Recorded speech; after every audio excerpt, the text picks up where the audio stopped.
Hello, I'm Greg Holloway, and welcome to the Common Sense Texans video debate among the Republican gubernatorial candidates, Rick Perry, Kay Bailey Hutchison, and Deborah Medina.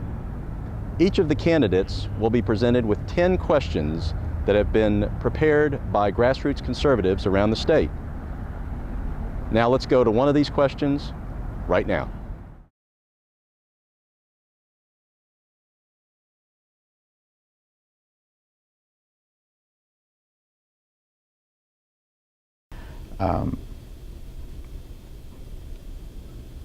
It's clear that the Trans-Texas Corridor is dead. That concept, that vision, the legislature, the people clearly said that's not what we want. So a leader has to find other ways of which to build the transportation, power, water transportation in a growing state. We obviously have to have those in place. One of the first ways is for Washington, D.C. to send back the money that we send to Washington. Our congressional delegation through the years have not done a good enough job of returning those federal gas tax dollars back to the state. For construction purposes, we only get 70 cents back. Construction and maintenance, only 70 cents back for every dollar that we send to D.C. We're building roads. Don't get confused. Your federal tax dollars are building roads. There's not building them in Texas. And we need to get our congressional delegation, get them focused, get them working for Texas. And I think it's important for us to push on that side. Another one of the things that happens is we divert a lot of money in Texas. I got half of it shifted back this last session of the legislature. It's $300 million a year. And we need to get that full amount, those diversions. You know, the fact, it's about transparency. And I'm a big fan of transparency in government. If we say we are going to tax or we are going to put a fee on some activity, that's what it needs to go for. It doesn't need to be transferred over to the general revenue fund and spent for somebody's pet project. It needs to be spent on what you said it was going to be spent on. If you're raising money to build roads in the state of Texas, or you're collecting a tax to build roads, build roads. Don't use it for something else. So those are a couple of the quick ways that we could help increase the amount of transportation infrastructure. And then the people are going to have to decide, and you know, I'm open to the discussion and debate about how to, you know, to bring the resources in, how to be more efficient, etc., to build the transportation infrastructure.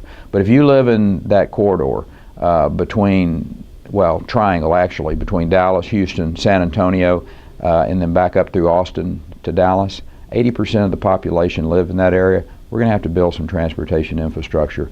And I hope Texans will all come together and find the most efficient and most effective way to do that. We've almost been held hostage to the notion that we have to have more roads and we have to have more money in Texas transportation. And yet, for well over 6 months, the Texas Department of Transportation was aware of the fact that it had $1 billion more money in its coffers than it admitted to having to the people of Texas. It's time that we have a full audit of TxDOT, of all that it plans to do, of the money that it's spending and where it's spending it. It's also time that we relook at the Texas budget, that we recognize that health care is not the #1 job of state government. In fact, the state's role there should be very limited. Families and individuals, communities and churches are responsible for health care. Texas is responsible for a sound, solid road infrastructure. It's one of the things that I think most Texans boast about. We have great roads in Texas. Unfortunately, without leadership and a requirement for excellence, accountability, and service, we have seen big government, we have seen lobbyists and others in the transportation energy taking advantage of the Texas taxpayer. It's time that we look at those needs, that we have independent influence on where roads need to be built, that we have objective study of what the true transportation needs are in the urban areas, that we relook at the way we appropriate those funds, and that we have transparency and accountability before we begin to say we need more money. Finally, we have the opportunity to keep fuel tax dollars in the state of Texas. There's no sense in transferring that money to Washington, D.C. We should use that tool of interposition, work with the comptroller's office, keep every dollar that's collected as fuel tax here in Texas, and then have the Texas legislature and the governor's office determine how that money is going to be spent. Currently, we allow Washington to dictate how that money is spent, and roughly 72 cents is spent on roads, and the remaining portion spent on transit. That ought not be Washington's call, that's Texas' call. Texas should keep her transportation dollars and spend them on transportation. First of all, the Trans-Texas Corridor and the concept behind it are not dead. Clearly, if Governor Perry is reelected, it will not be dead. He believes that toll roads are the answer to everything. I want to restore the integrity and the confidence in TxDOT. Right now, the legislature doesn't have it, the people of Texas don't have it, local elected officials don't have it, and I don't have it. I want to reform TxDOT.